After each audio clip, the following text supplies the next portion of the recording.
පාලකතුමනි, මේ සැබෑම දිය කිඳුරියක් පැරණි ප්‍රවාදයන්ගේ කියැවුණු කිඳුරියක් නොවේ. මා විසින්ම අල්වාගත් සැබෑම දිය කිඳුරියක්.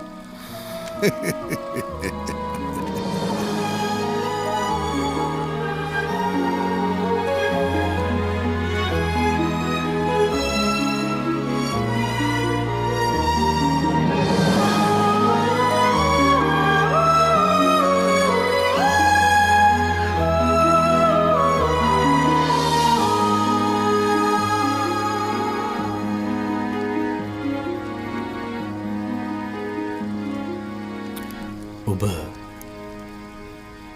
මෑට කුමක් කරන්නද සිතන්නේ?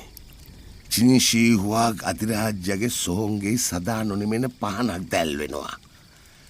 එහි රාස කුමක් දැයි දන්නවද? තිය කිඳුරු තෛලය. පැවසන අන්දමට කිඳුරු සාරයෙන් සාධන ලද තෙල් විශිෂ්ටයි. අගනාම තෙල් වන තල්මස් තෙල් පවා එහා සමාන කළ නොහැකීලුත්. සෑහෙන කලක් ගියත් ඒ නරක් වන්නේද නෑ.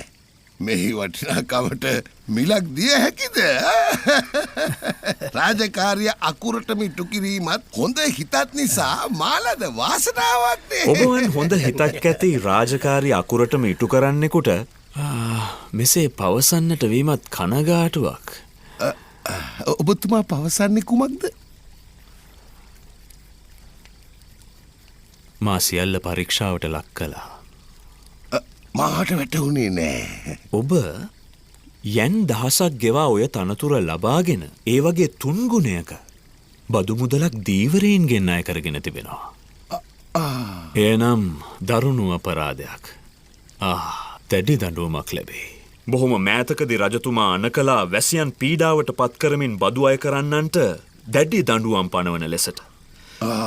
දැනගන්න ලැබුණ කසපහර 100ක්